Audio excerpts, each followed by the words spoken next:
In this lecture, we'll discuss about machine translation, which represents the translation from one natural language to a second natural language. This is one of the very oldest problem in natural language processing, but it has got a lot of scope for research and development. Most of you might have seen this. This is Google Translate. Here at one side you can give a text in one language and you can select to which language this need to be converted, so it will automatically convert from the first language to the second language. So the overview of this lecture,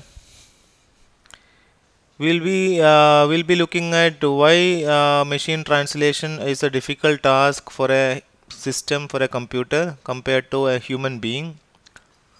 What are the challenges in machine translation? Then we'll look at classical machine translation, where some of the rule-based approaches are used. Then we'll be looking at a brief introduction to statistical machine translation. Google Translate and all going to use are using statistical machine translation, which began in 1990s by IBM. So first we'll see challenges in machine translation. The first one is lexical ambiguity. For example, let's say this was a translation from English to Malayalam. Then the sentence was book the flight and read the book. So the first sentence, in the first sentence and the second sentence, you have the same word book, but both the sentences book is referring to different entities. Here this is referring to a verb, or here it is referring to a noun. So while translating from English to Malayalam, so this translation should appear in the other language in the corresponding form. So in the other corresponding form, in the sense in the other language, this if book represents a noun, then it will be something. If book represents a verb, then it will be something else, like that. So this sort of ambiguity. A second example is kill a man, kill a process. Here the ambiguity is still more, means that here both the words are same, kill and kill, and both are referring to the same structure, that is here also, here and here in both the sentences kill is referring to a verb, but here in translating from this to another language, it will be translated in differently, means that in one situation it is in one form, and in the other situation it is in another form. So that is called lexical ambiguity. Another challenge is differing word orders. So let's say in English the word order is subject, verb, object, whereas in Malayalam we have the word order subject, object, verb. So that creates a lot of problems in machine translation. For example, IBM bought Lotus. This was the sentence in English. So you have, while translating to Malayalam, you have to write it as subject, object, and verbs. IBM bought us lot. So that should be your structure. So the word order should be here. But this is easy in case of small sentences, but it's very difficult in case of long sentences, where you will be having this relationship between words, long distance relationship between words. So here it is, sources said that IBM bought Lotus yesterday. Then this sort of a sentence to word ordering is, in the other language you can have multiple word ordering, so it will be difficult. Then another challenge in machine translation, that is syntactic structure is not preserved across translations. So for example, this was the English sentence, the bottle floated into the cave. But the translation is the bottle entered the cave floating. Here you can see that the verb floated here has become floating, floated to floating, that is a verb to an adverbial modifier, and the preposition into has become entered, the preposition to a verb. So that sort of the syntactic structure is also not preserved across translation of different languages. So in this language this is the syntactic structure, in the other language this is the syntactic structure. Then another sort of syntactic ambiguity is, for example, let's say John hit the dog with a stick. So this word with, to which word this to be associated. That's, for example, if with is associated with hit, then you will get one sentence. If with is associated with dog, then you will get the second sentence. So like that, you will this sort of a challenge or problem is called syntactic ambiguity. That also causes problems in the case of machine translation. A very difficult thing in case of machine translation is something known as pronoun resolution. Let's take this example. The computer outputs data. It is very fast. For a human translation, it is very easy to say that this here the it is representing, or it is connected to the computer. So this is the translation. And the same thing, the computer outputs the data. It is stored in ASCII. So here the it is actually associated with the data. So for a human translator it is very easy, but for a computer, for a system, it is very difficult to do pronoun resolution like this. In both the cases, the sentence is same, and after that an it is coming. So this should be treated very in a good manner, so that the pronoun resolution is a very difficult task in case of machine translation. So our next we will look at classical machine translation methods, some of the rule-based approach. So the first method which we are going to look at is direct machine translation. A direct machine translation is very easy method, means that your translation will be word by word. First word, second word, third word, like that you will be translating. So let's say you have your sentence has got 4 words, then the translation will be first word will be translated, second word will be translated, third word will be translated, fourth word will be translated, and so on. Very little or no analysis will be done on the source text. What you will do is you will just translate each word word by word, that's it. No syntactic analysis or semantic analysis will be done on the source text. It relies on a large bilingual dictionary for each word in the source language. What is the corresponding word in the translating or the target language? That will be available in the dictionary. So based on that, using that dictionary, the translation will be done. And the method is like this: after all the words are translated, simple word reordering will be done. That is based on the target languages, thing like, for example, subject, object, verb, something like that. If there is a structure for the language, then correspondingly we'll be adjusting our or reordering our words in the target statement. So word by word translation is done, then just a simple reordering of the words. So this reordering will be done with the help of rules.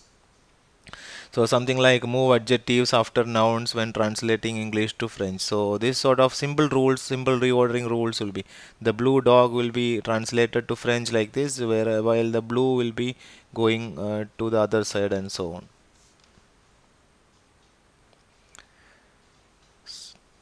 So this is an example of a set of direct translation rules from the textbook Jurafsky and Martin, chapter 25. It was originally from system from Panov, 1960. Rules for translating much or many to Russian. If the preceding word is how, then return this. If the preceding word is as, then return this. Else if word is much, then if preceding word is very, then return nil, and so on. So this is how the rules for translating, or the direct translation rules will be written. Let's look at what are the problems and direct translation rules. If the sentences are very small, then direct translation will be very effective. But it is difficult in case of long range reordering, long range relationship between words. Lack of analysis of the source language also causes several other problems. The main problem is long range reordering. So in the English statement, if it is sources said that IBM bought Lotus yesterday, then the corresponding sentence should be written like this. But this reordering will be difficult compared to a small sentence reordering. And words are translated without disambiguation to their syntactic role. For example, that can be a complementizer or determiner, and will often be translated differently for those two cases. For example, in this case, they said that, that is a complementizer. They like that ice cream, it's a determiner.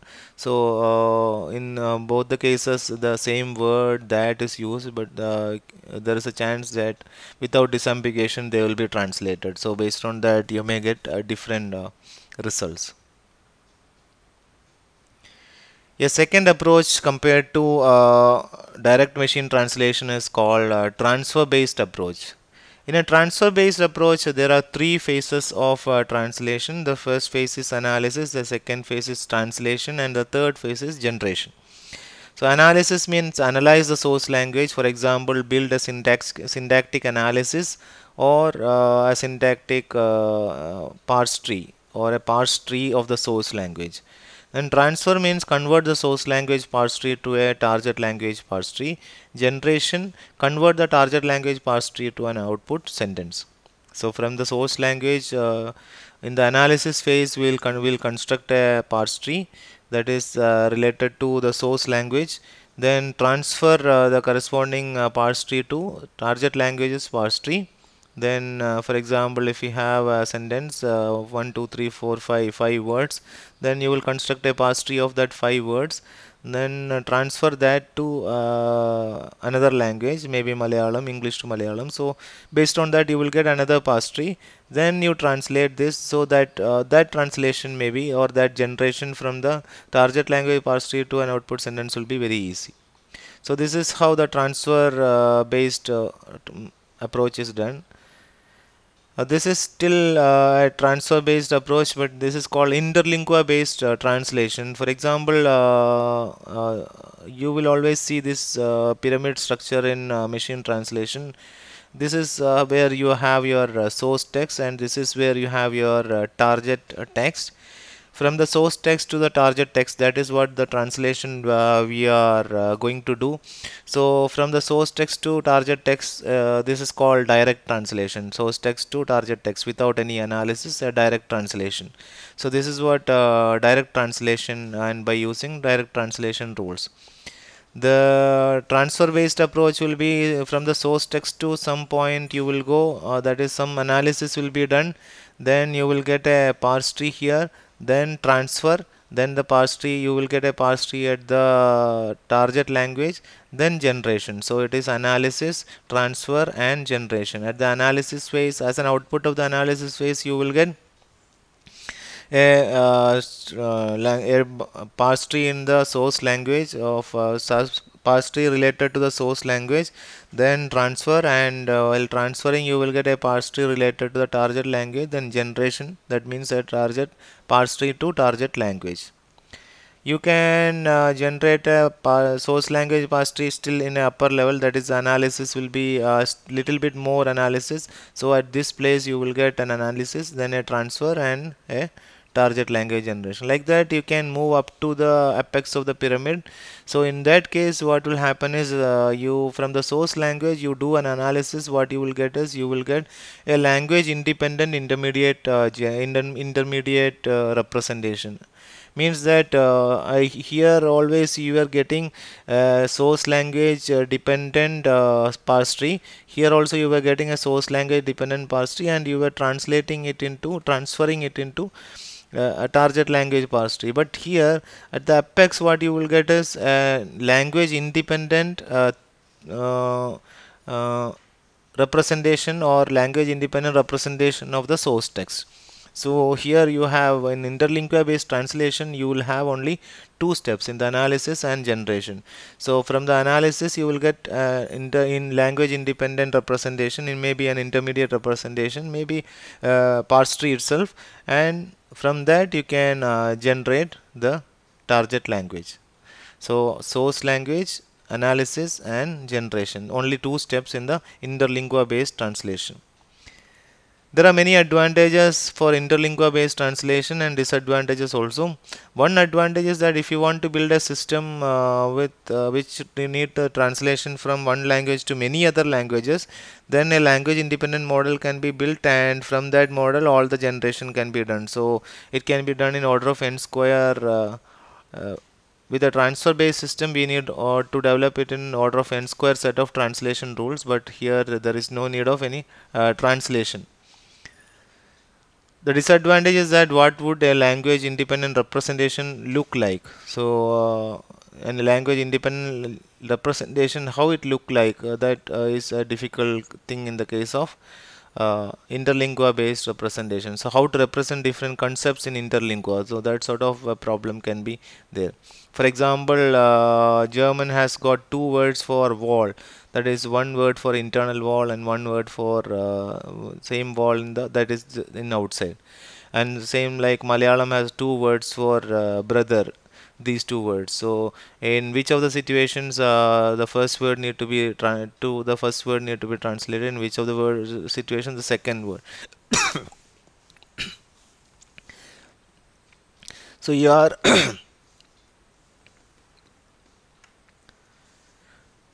so in interlingua based translation has got this many advantage, but there is a chance that interlingua might end up in simple being an intersection of these different ways of breaking down concept, but that is not that satisfactory.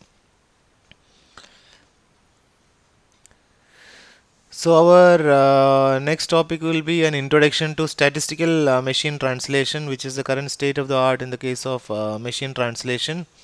For statistical machine translation, we use machine learning concepts where we require a parallel corpora, which is already available in several language pairs. Means that you should have a language training sets sort of thing, that is sentences in one language and sentences in another other language. For example, let's say you have language corpora for English Malayalam pair, something like that.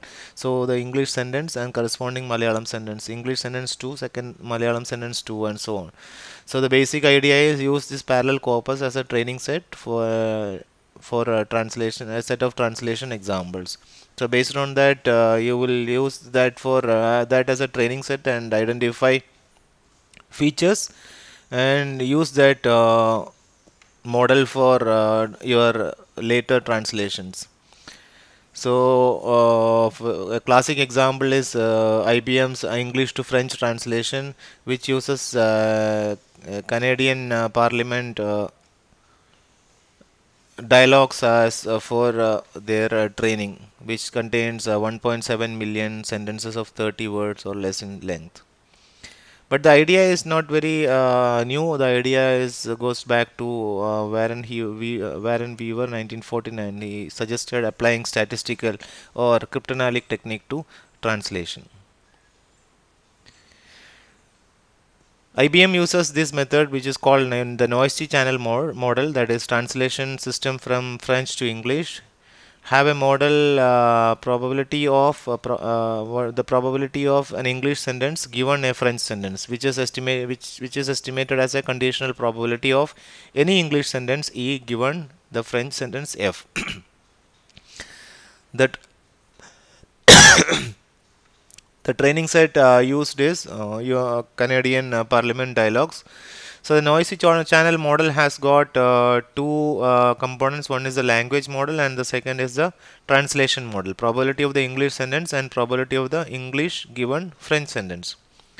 So probability of English given French is calculated as probability of E comma F divided by probability of F, and that is equal to probability of E into probability of French given English, which is calculated from the our corpus, and the denominator is can be discarded as we are going to find out the maximum probability statement or English statement.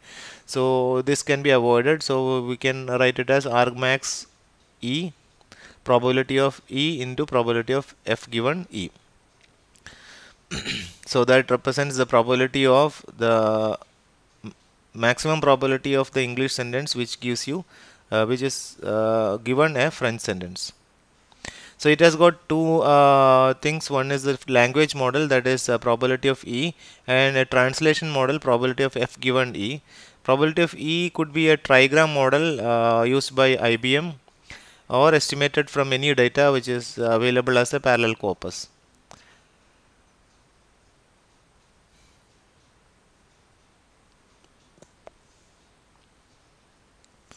Let's take an example, the translation from Malayalam to English.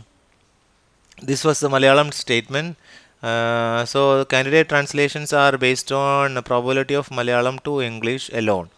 So this was the translations we got: what hunger have, hungry I am so, and so many other. So the probability of Malayalam given in English sentences this. Probability of these are the probabilities. So this is what we would like to calculate is probability of English given Malayalam sentence.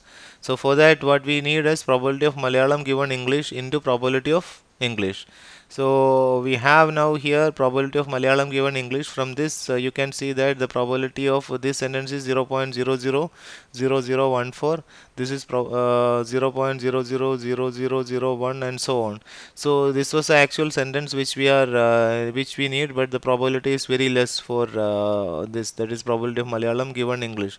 But this will be corrected once if you multiply it with the probability of English, that is into P of E. Probability of M given E into P of E means probability of E means you will get this value, and you can see that this value compared to all the other values, this value will be high, and that's how it will support the probability. So probability of English statement given this Malayalam statement is will be argmax of all these. So argmax of all these means you will get this value, probability of M given E into probability of E. So that was about machine translation. We were talking about machine translation, in which the translation from one natural language to another natural language has been done. So we have seen different algorithms, like different methods, like direct translation methods, then transfer based translation methods, where we were constructing in the analysis phase in the analysis phase we'll be constructing a parse tree which is related to the source language, then a transfer from this source language parse tree to the target language parse tree, and a generation step. Then we have modified it with by interlingua based translation, where we have only analysis and generation phases. And in the next step, what we have seen was a machine learning based approach, which is a statistical based approach for machine translation. Okay, thank you.